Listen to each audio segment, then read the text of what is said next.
This is the Mazda CX-5, a large family-friendly SUV that's also appealing to keen drivers.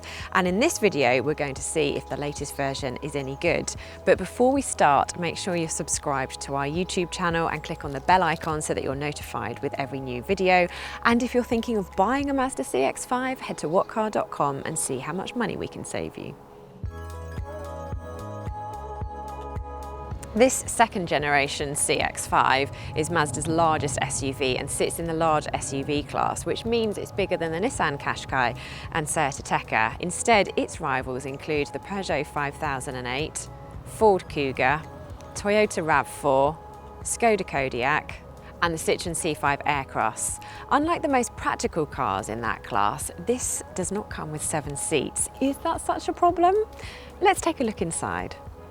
The CX-5 has a real classy look inside, and there's a nice mix of quality materials, including squidgy plastics and a slick design. It may not be as well screwed together as a Skoda Kodiaq, for example, but it is still very impressive when it comes to build quality. This infotainment system is simply brilliant with a really crisp display, and it's one of the best in class. When you're parked up, you can use it as a touchscreen like this. And then when you're on the move, you operate it with this rotary dial here, because Mazda deems it too distracting to be using it as a touchscreen on the move, and it's hard to disagree with that. It comes with features such as Apple CarPlay, Android Auto, and it is really simple to use. The driving position is typically lofty, as you would expect from an SUV, and SUV fans will definitely be in favour of that. The seats are comfortable and supportive, and you get adjustable lumbar support to save your back on long journeys, and the pedals line up perfectly, which makes it even more comfortable. In terms of view, out the front is excellent thanks to these thin pillars, and the view out of the rear is pretty good as well. You do get front and rear parking sensors as standard, and if you go for top trim, you get a reversing camera and 360 camera, so you will have no excuse for badly parking your Mazda CX-5 then. Now, in terms of space, it is a large car, so you will not struggle for head, shoulder and leg room. Plus, there's plenty of storage. We've got fairly big door bins, 2 cup holders, some stowage there, and in here underneath the tray, what have we got? Space for more than 3 bananas. That's what we've got in there at the moment. And a decent sized glove box. Not having 7 seats could be a deal breaker for some large SUV buyers, but space in the back is still pretty good. We've got 2 child seats here, and I can just about fit in between them as well. If you want more space, then you need to go for a Peugeot 5008 or a Honda CR-V. Still, the rear seats do have a reclining mechanism, which means the rear passengers can kick back and relax on longer journeys. It's just a shame they don't have a sliding mechanism like you get on some rivals. The boot offers slightly less space for luggage than rivals such as the Skoda Kodiaq and Peugeot 5008, but it is hardly pokey. I've got a double pushchair in here, and there is still space to spare. Plus, there's some extra storage underneath the boot floor, and you can fold down the rear seats with this lever here, and it creates a very large flat load bay with no annoying lumps or bumps, which is perfect for those visits to a Swedish furniture store. But how expensive is the CX-5, and what's it like to run one? These are the key things you need to know about buying and owning a Mazda CX-5. The CX-5 is cheaper to buy than the Kodiaq and the 5008, and there are some great deals to be had. Head to whatcar.com and see some of the best. The CX-5 is predicted to hold on to its value well, although it won't be worth as much as some of its key rivals after 3 years. Still, there are some competitive PCP finance deals if you want to pay for the car monthly.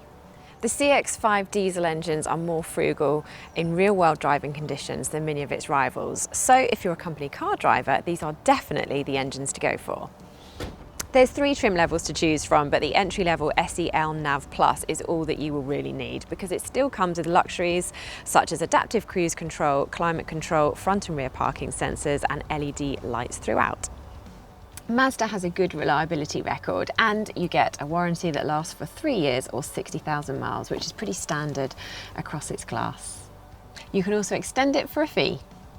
The CX-5 comes with a healthy list of safety equipment, including automatic emergency braking and 6 airbags. You also get some kit that other manufacturers charge extra for, such as lane keeping assistance, blind spot monitoring and rear cross traffic alert, which are all standard on the CX-5. This helped the CX-5 get the full 5-star rating in Euro NCAP's crash safety testing.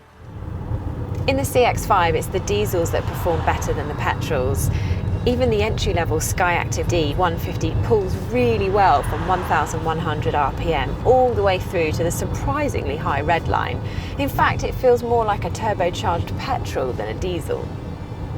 The Skyactiv D 184 is a little bit stronger at the top of the rev range, although you won't really notice the difference unless you've got the car brim full of people and their luggage. Plus, it's only available in 4-wheel drive, which does add a bit of weight. The Skyactiv G165 is the only petrol available, and unlike most other modern petrol engines, it does not have a turbocharger. So you really do have to rev it to get the most out of it. That said, there is enough low-end grunt to get you to where you want to be, as long as you're not in a rush. The 6-speed manual gearbox is a bit stiff, but it has a sporty, precise action, so it is good to use. Similarly, the optional automatic gearbox changes gears smoothly at all speeds, so it's also impressive.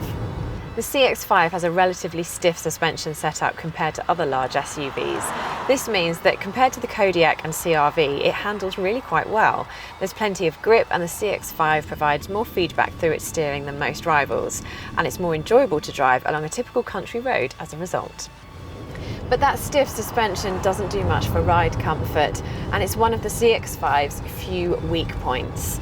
In fact, when you go over sharp-edged bumps, it's quite jarring, certainly not as comfortable as the 5008 or Honda CR-V.